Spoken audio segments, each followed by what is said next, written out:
નમસ્તે વિદ્યાર્થી મિત્રો, આજે વાત કરવી છે જ્ઞાન સાધનાની પરીક્ષા 4 એપ્રિલ 2026ના રોજ લેવામાં આવનાર છે અને તેમાં એસએટીના વિદ્યાર્થી મિત્રો આપણે પેટા વિભાગ 3 સામાજિક વિજ્ઞાનના પ્રશ્નોની સોલ્યુશન આજે મેળવીશું।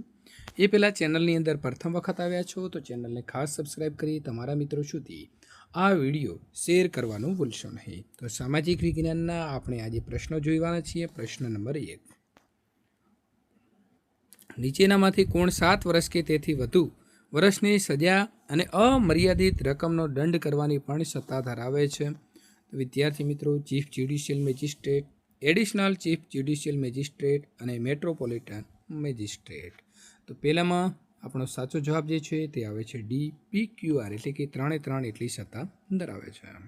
સર્વોચ્ચ અદાલત એટલે કે સુપ્રીમ કોર્ટના સંદર્ભમાં નીચેનામાંથી કયું વિધાન અસત્ય છે? અસત્ય એટલે કેવું વિદ્યાર્થી મિત્રો? ખોટું છે। તો સરસ મજાનો વિન હેલ્પ એજ્યુકેશન દ્વારા મિત્રો ટેસ્ટ બનાવેલો છે અને તેની બુક ખરીદવા માગો છો તો નીચે ડિસ્ક્રિપ્શનની અંદર લિંક આપેલી છે અને ત્યાંથી ક્લિક કરીને બુક ખરીદી શકશો। મિત્રો, પ્રશ્ન આપણો હતો સર્વોચ્ચ અદાલતના સંદર્ભમાં કયું વિધાન અસત્ય છે? હવે જે મિત્રોને સાચા જવાબ આવડતા હોય તે કોમેન્ટ કરી અને પોતાનો આગળ પ્રશ્ન નંબર લખીશું। દાખલા તરીકે પ્રશ્ન નંબર 2 અને પછી A, B, C કે D હોય સાચો લખીશું। જોઈએ છીએ કેટલા વિદ્યાર્થી મિત્રો સાચો જવાબ આપી શકે છે। પહેલું વિધાન છે, ભારતમાં 28 જાન્યુઆરી 1950ના રોજ સર્વોચ્ચ અદાલતનો પ્રારંભ થયો હતો। સર્વોચ્ચ અદાલતના ચુકાદા ઉપર અન્ય અદાલતમાં અપીલ કરી શકાય છે। તો આ વિધાન ખોટું છે, તો આપણે ઓપ્શન ટીક કરીશું C। માત્ર વિધાન 2 અસત્ય છે, પહેલું વિધાન સત્ય છે। દર વર્ષે માનવ અધિકાર દિવસ જે છે તે ક્યારે ઉજવાય છે? તો મિત્રો, દર વર્ષે 10 ડિસેમ્બરના દિવસે માનવ અધિકાર દિવસની ઉજવણી કરવામાં આવે છે। સંયુક્ત રાષ્ટ્ર એટલે કે UN દ્વારા દર વર્ષે કયા દિવસને બાળ અધિકાર દિવસ તરીકે ઉજવણી કરવામાં આવે છે? તો સાચો જવાબ આવશે 20 નવેમ્બર। પ્રશ્ન નંબર 5, નીચેનામાંથી કયું વિધાન સામાજિક ન્યાય અને સરકારની ભૂમિકાના સંદર્ભમાં સાચું છે? તો સાચો જવાબ અહીં આવશે C। સરકાર દ્વારા લઘુ ઉદ્યોગો અને વંચિત વર્ગોને આત્મનિર્ભર બનાવવા માટે વ્યાજ મુક્ત કે ઓછા વ્યાજની લોન આપવામાં આવે છે। પ્રશ્ન નંબર 6, નીચેના વિધાનો ધ્યાને લેવાના છે। પહેલું વિધાન છે, ઈસવીસન 1453માં તુર્કોએ કોન્સ્ટેન્ટિનોપલ જીતી લીધું। બીજું છે, ભારતમાં સુતરાઉ કાપડ, રેશમી કાપડ, મરી મસાલા, તેજાના, ગળી, અફીણ બહુ જ મોટા પ્રમાણમાં યુરોપમાંથી આયાત થતી હતી। વાસ્કો દ ગામા પોર્ટુગીઝનો નાવિક હતો। વાસ્કો દ ગામા ઈસવીસન 1598માં કાલિકટ ખાતે આવી પહોંચ્યો। વાસ્કો દ ગામાના આગમન સમયે કાલિકટના રાજા સામુદ્રિક જામોરીન રાજ કરતો હતો। તો ઉપરોક્ત વિધાનમાંથી કયા વિધાનો જે છે તે સાચા છે? તો પહેલું, ત્રીજું અને પાંચમું એટલા સાચા છે અને 2 અને 4 ખોટા છે। કાયમી જમાબંધી અંગેના વિધાનો જે છે તેને ધ્યાને લેવાના છે। તો કોર્નવોલિસ ગવર્નર જનરલ હતો ત્યારે ભારતમાં કાયમી જમાબંધી દાખલ કરવામાં આવી હતી। બીજું વિધાન છે, કાયમી જમાબંધી જમીનદારોની તરફદારી કરતી હતી। અને ત્રીજું છે કે આ પદ્ધતિમાં ખેડૂતોનું શોષણ થતું ન હતું। તો આમાં કયું વિધાન જે છે તે સાચું આવશે? તો વિધાન પહેલું અને બીજું બંને સાચા છે। ખેડૂતનું શોષણ થતું હતું આમાં નહોતું લખ્યું છે એટલે ખોટું છે। 1857ના સંગ્રામમાં કયા કયા રાજ્યોના શાસકોએ અંગ્રેજોને સહકાર આપ્યો હતો?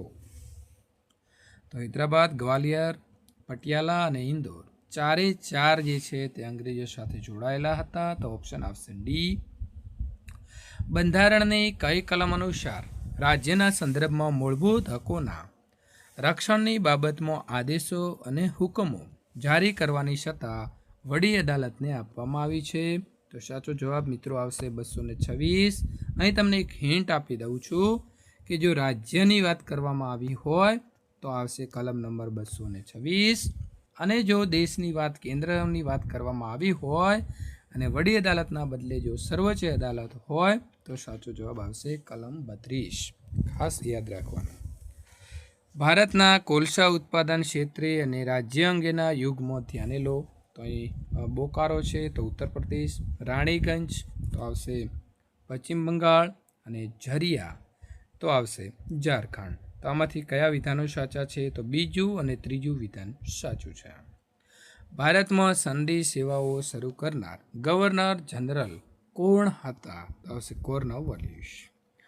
1857ના સંગ્રામમાં કાનપુરનું નેતૃત્વ કોણે સંભાળ્યું હતું? તો આપણને ખ્યાલ છે નાના સાહેબ પેશવા.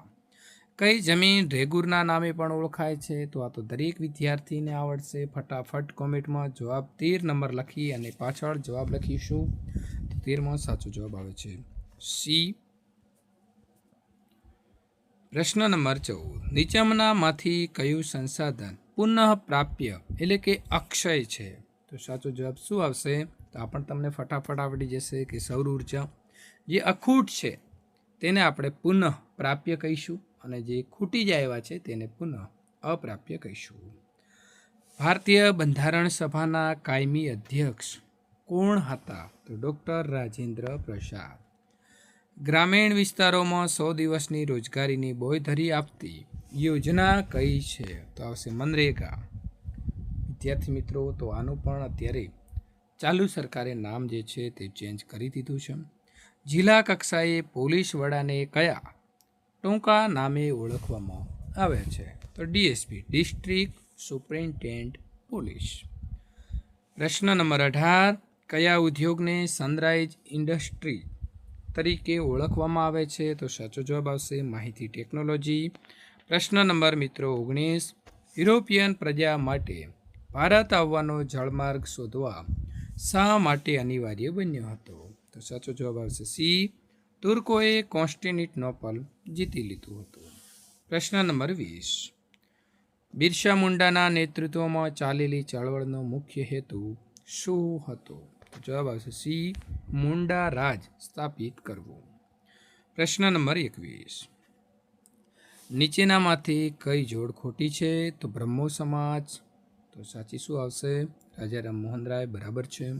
આર્ય સમાજ દયાનંદ સરસ્વતી.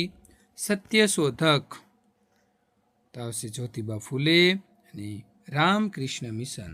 તો વિદ્યાર્થી મિત્રો આ વિધાન ખોટું છે. હવે તમારે 21માં રામકૃષ્ણ મિશન કોણે સ્થાપ્યું હતું? તો જે આપણા સ્વામી વિવેકાનંદના ગુરુ હતા તેમણે.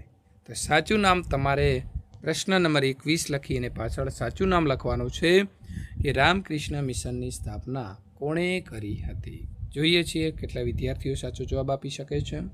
પ્રશ્ન નંબર 22. ગાંધીજીએ કયા સત્યાગ્રહ દરમિયાન કહ્યું હતું કે હું બ્રિટિશ સામ્રાજ્યના ઇમારતમાં પાયોના અંદર લૂણો લગાડું છું? તો આમાં સાચો જવાબ મિત્રો આવે છે દાંડી યાત્રા. જે દાંડી ખાતે ચપટી મીઠું ઉપાડીને જે પોતે બોલ્યા હતા કે મેને નમક કા કાનૂન તોડ દિયા. તો નમક એટલે લૂણો. એ લૂણો એમણે બ્રિટિશ સામ્રાજ્યના પાયામાં લગાડ્યો. ભારત આઝાદ થયું ત્યારે કયો દેશી રાજ્ય સૌથી છેલ્લે ભારત સંઘની અંદર જોડાયું હતું? તો જમ્મુ કાશ્મીર. પ્રશ્ન નંબર 24. પૃથ્વીના જે ભાગ ઉપર વસવાટ કરીએ છીએ તે ભાગ મૃદાવરણ કહેવાય છે. તો મૃદાવરણનો અર્થ મિત્રો શું થશે? તો મૃદુ એટલે માટી અને આવરણ એટલે ઘર. પ્રશ્ન નંબર 25. કાંગડા શૈલી અંગેના નીચેના વિધાનો ધ્યાને લો. તો પેલું છે કે હિમાલયના પહાડી પ્રદેશોમાં રાજસ્થાન અને મોગલ ચિત્રકારોએ મળીને આ જે શૈલી છે તે વિકસાવી હતી. કાંગડા, કુલુ, ગઢવાલ, ચંબા અને મંડી એ કાંગડા શૈલીના મુખ્ય કેન્દ્રો હતા. ઉપરોક્ત વિધાનોમાંથી કયા વિધાનો છે તે સાચા છે? તો સાચો જવાબ અહીં આવે છે કે પહેલું અને બીજું બંને વિધાનો કેવા છે? તો સાચા છે. પ્રશ્ન નંબર 26. બંગાળના ખાલી જગ્યા ક્રાંતિકારીએ જેલમાં ખરાબ ખોરાક અને ખરાબ વર્તન સામે આજીવન ઉપવાસ શરૂ કર્યો અને 64મા દિવસે તેનું અવસાન થયું. તો સાચો જવાબ શું આવશે? બી. જતીન દાસે. પ્રશ્ન નંબર મિત્રો 27. ગુજરાતના નામાંકિત ચિત્રકારોમાં નીચેનામાંથી કોનો સમાવેશ થાય છે? તો સાચો જવાબ મિત્રો આવે છે 1, 2 અને 3. ત્રણે ત્રણ ગુજરાતી નામાંકિત ચિત્રકારો છે. તો સાચો જવાબ આપણે આપીશું ડી, રમેશભાઈ પંડ્યા, સોમાલાલ શાહ અને વૃંદાવન સોલંકી. નીચે આપેલા અદાલતોને તેમના કાર્યક્ષેત્ર મુજબ ચડતા ક્રમમાં ગોઠવવામાં કયો વિકલ્પ સાચો પડશે? તો વિદ્યાર્થી મિત્રો હવે જુઓ, ચડતો ક્રમ હોય તો સૌથી પહેલાં કઈ અદાલત આવશે? તો સૌથી પહેલાં વિદ્યાર્થી મિત્રો જે આપણી અદાલત આવવાની છે તે સૌથી નાની આવશે. કઈ આવશે? નાની. તો તાલુકા અદાલત નાની છે, ત્યાર પછી જિલ્લા અદાલત, ત્યાર પછી વડા અદાલત અને ત્યારબાદ સર્વોચ્ચ અદાલત, સુપ્રીમ કોર્ટ. એટલે કે આપણો એ ઓપ્શન બિલકુલ મિત્રો અહીં સાચો છે. પ્રશ્ન નંબર 29. રવિન્દ્રનાથ ટાગોરને ગીતાંજલિ માટે ઈસવીસન 1913માં નોબેલ પુરસ્કાર મળ્યો. તો ખાસ યાદ રાખવાનું, રવિન્દ્રનાથ ટાગોરને ગીતાંજલિ માટે 1913માં નોબેલ પુરસ્કાર મળ્યો. તો આ કૃતિનો સાહિત્ય પ્રકાર જે છે તે શું હતો? તો સાચો જવાબ આવે છે સી, કવિતા સંગ્રહ. હવે આપણે અહીં સાચા જોડકા વિદ્યાર્થી મિત્રો જોડવાના છીએ. સર્વસુલભ સંસાધન છે તો એની અંદર શું આવશે મિત્રો સાચો જવાબ? તો આવશે સર્વસુલભમાં ઓક્સિજન અને નાઇટ્રોજન. સામાન્ય સુલભ સંસાધન તો આવશે જળ, ગોચર અને ભૂમિ. વિરલ સંસાધન તો આવશે કુદરતી વાયુ અને યુરેનિયમ. એકલ સંસાધનમાં આવશે ક્રાયોલાઇટ. તો અહીં મિત્રો ડી છે, બરાબર. તો અહીં આપણે નંબર આપી દેવાના છે 1, 2, 3 અને 4. તો પહેલામાં આવશે સી, બીજામાં ડી, ત્રીજામાં બી અને ચોથામાં એ. એટલે સાચો જવાબ આપણો જે છે તે અહીં થાય છે સી. મિત્રો આપણે સી જવાબ સાચો લખીશું. મિત્રો તો આપણે સામાજિક વિજ્ઞાનના પ્રશ્નો પૂર્ણ કરીએ છીએ. આ જ પ્રકારે જો તમે ઇંગ્લિશના પ્રશ્નો મેળવવા માંગો છો તો અહીં આપેલી એન્ડ સ્ક્રીન ઉપર ક્લિક કરીને સોલ્યુશન મેળવી શકો છો.